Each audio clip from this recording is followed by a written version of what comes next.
Hello everyone, it's Jean from the Inky Studio, and today I have a tutorial with a beginner-friendly journal project. There's no sewing involved, it's just all gluing, and it's with items you probably already have in your home. I have assembled a little list of things you're going to be needing. It's going to be made out of lunch bags. And this particular size of lunch bag I have here is about 12 by 6 inches. You can use whatever size you have on hand, but of course it'll turn out to be a different size journal, of course. But that's what I'm using here. You'll need about 5 bags. I have found that 5 bags is just about right for a medium-sized journal. Then you'll need some scrapbook paper, it doesn't have to be about double-sided, it can be one-sided. This paper is not particularly heavy, so if you have paper that's like that, sometimes we get scrapbook paper and they're just not really heavy and there's limited things we can do with them sometime. This is a good place to use that paper if you would like. I've chosen 6 by 6, but of course you can cut down any kind of paper that you have to fit to size. You will need at least one piece of cardstock that really is more of a heavier weight. And I have printed on a piece of cardstock here, and I've only printed on one side because a lot of our scrapbook paper or heavyweight scrapbook paper sometimes is only one-sided, but double-sided would be great. But you will need at least one sheet of paper that is, pretty good heavyweight cardstock. If you like distressing, of course you'll need your distress inks. I am using the walnut stain because the bags themselves are already kind of dark, and this shows up, I think, a little better than the vintage photo does. You'll need, of course, your glue, you'll need some scissors, and you'll need a ruler. I think that covers it, hopefully. Maybe, oh, and you'll need like a ribbon, like maybe or a strip of cloth or something that will serve as a closure or a tie closure for the journal as we progress. So what we're going to do first is we're going to assemble our pages, and then we'll move on to the spine. The spine is going to be, I'll just give you a heads up, it's going to be an accordion type of spine, which is just basically lots of folds. And it's easy to make. They're very versatile spines. You can do so much with them. But today we're going to be doing using the bag. To prepare your sacks, I like to cut off this section right here, which means you'll need to cut, along this crease line right in that area. To make it easier, I just gently fold out that bottom a little bit. Just gently fold it out, and as you do, it will become kind of a triangle.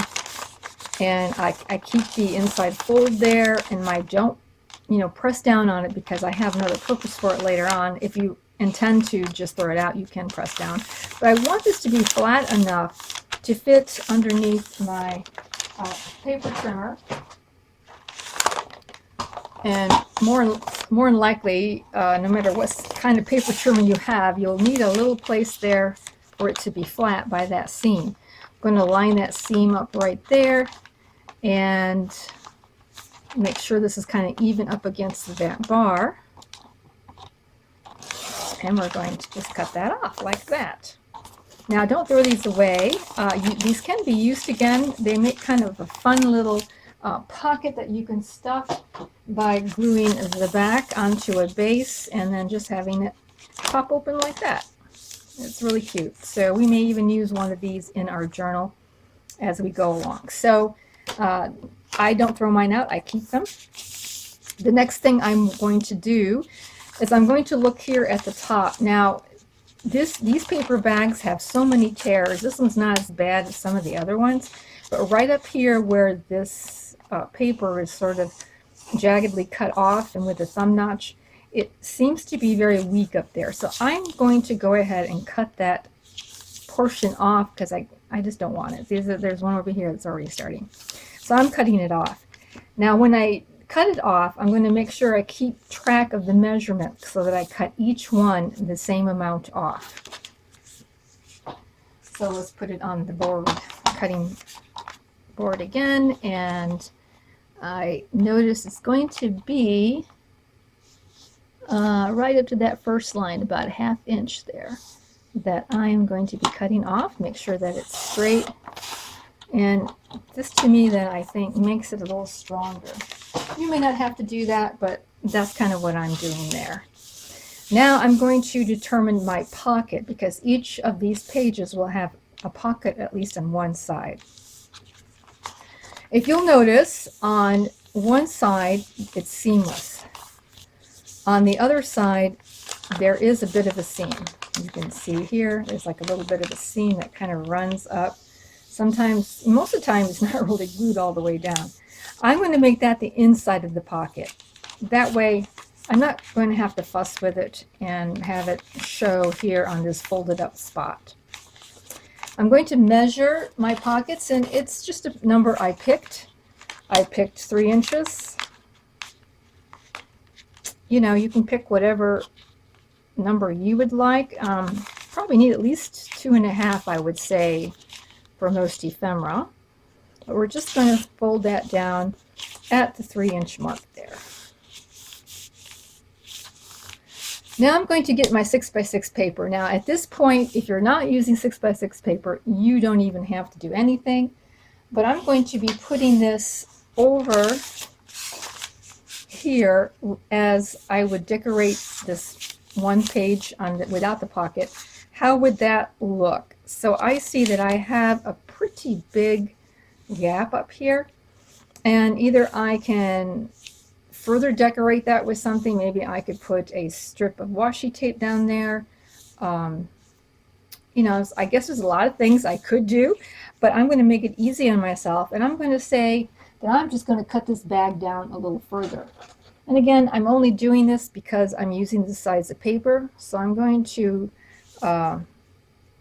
probably allow like a 1/4 inch border all around, which means I'll have to cut off 1/4 inch off of this paper and a 1/4 inch above that, so that I have this bag bordered all the way around it.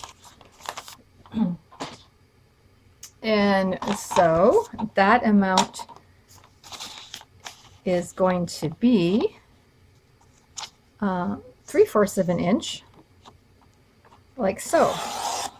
Which means that when I go to cut the next bag, I'm going to cut it 1 1/4 inch so that it's the same height as this one. Now that might be a little confusing. I just threw that in, so the last the last minute of these instructions won't apply to you if you're not using a certain size of paper. All right. So basically we have this. We have a plain side over here, and we have this folded up as a pocket. Now there are some tutorials out there that have you take your bag and flip it up and then glue the sides, and now you have a pocket. And that is a legitimate way of doing it, for sure. My only issue with that is there's an awful lot of bulk in here. And by the time you put ephemera in it, it really starts to, because you're going to be putting ephemera inside here. Probably will even be putting 2 pieces, because you have this little gusset. You'll be putting some in here, and it just, to me, I felt like it was just too much bulk. And this is why I am with mine, I'm cutting this off. Plus I can use that in a future journal. All right, so now we've come to this point. Now we're going to construct 2 different types of pockets down here. The first one is very straightforward. And this one, I am going to glue these little sections together here. So you've got this gusset. Okay, I'm putting glue along the corner of that gusset, and I'm just going to close it up. Right like that. Yeah, just like that. Okay, so now we have that gusset closed up. And what will happen when we're ready to glue these 2 sides down, we will have a pocket in which you can put in 2 pieces of ephemera, one in the back and one here in the front, right, when we get to that point. But before we glue this pocket down on the sides, we're going to need to decorate it. And we're going to decorate it by cutting down the paper. Now, to put this whole sheet in here would be a waste because you don't see it, what's down there. So I measured to make sure that I had my borders, had like 1/4 of an inch border, and I came down about 1/4 of an inch down below this pocket line right here, and then I cut my paper out. That way you don't waste paper, and you can use the bottom part for the front. All right, and let me just get my papers here that I have done up. This is the bottom piece here. As you can see, fits inside like so. So this was a 6x6 page, and then I cut it off to put this right there like so. And then this is the remaining part of that paper, which I will put right down there. So we'll just get that glued on. You don't have to at this point glue this on. You can wait and see how you might want to do that later on, but you do need to get that back piece glued in before you glue up the sides of the pocket. Now, if you happen to make a mistake and say you were watching TV and just glued those up without putting the paper in the back, you can gently tear that away a little bit, like 1 inch down, and then stick in the paper later on if that happens to you. And of course, that does not happen to anybody I'm talking to. I know that. It just happens probably to me, right? Okay. And we'll just place this down inside there.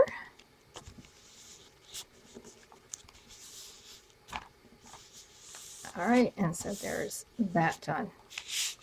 Now at this point, we can go ahead and we can glue down these sides here. Now be sure you glue these down, because don't sew them down, because you will sew up this gusset, and this gusset, we need this gusset. So do not sew all these layers together or glue them together. Just make sure that you attach it to that piece right there. And I might as well go ahead and put in this piece of decoration. But just this inside does need to be done first. Now we're going to be doing another type of pockets down here. And we will get a page, and I'm going to again prepare this just the way that we did.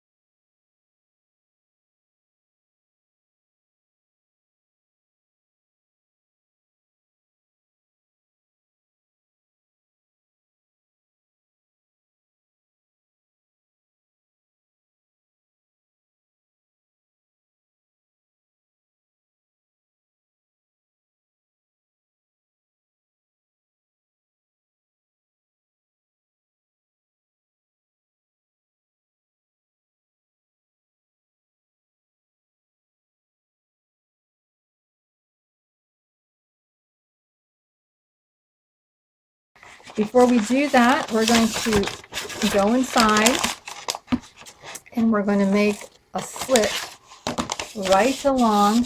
Let me show you where that slit's at. That slit is right in that gusset. And I'm stopping before I get to this part of the bag. I'm just doing it in the 3 inches inside. Okay, and so here's the gusset. Here's my slit up to the fold. And there's my slit. Okay. Now I'm going to glue down these little flaps here. Whoop. Going to glue down these little flaps. And I'm doing this so that our ephemera can slide in and out smoothly.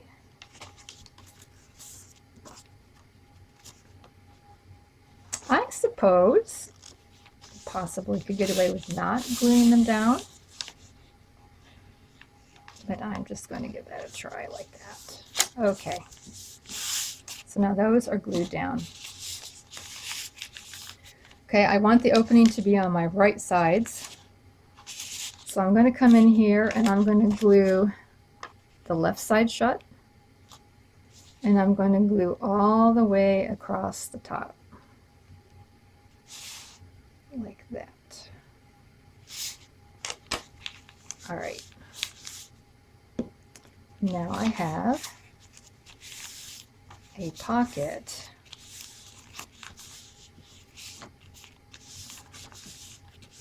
in which I'm going to have the entered part over here once I glue this down to the base. So now that we have that glued down, we are going to have two openings. Over here we have a place here for some ephemera, and we have another opening in the back for another piece of ephemera. So there you go. You've got a double pocket inside that way. Now I'm going to show you a third way of dealing with these pockets, or making pockets. So I prepared it just like we prepared the other ones in the past. And I'm going to go ahead again and come down in here and cut that little gusset fold on the inside there. I'm going to cut that down there and cut right along here on this fold again,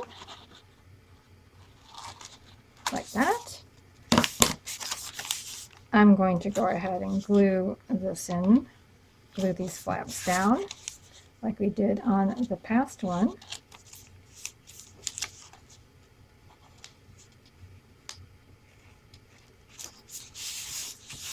Just like that.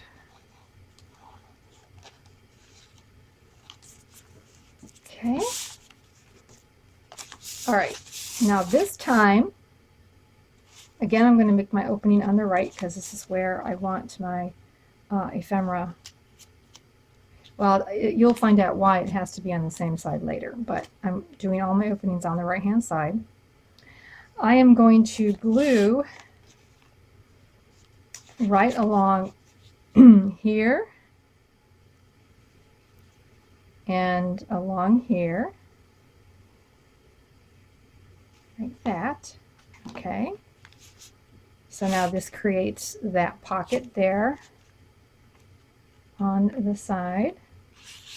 Okay, that creates that pocket there. And to glue here, I'm going to just glue on these two sides.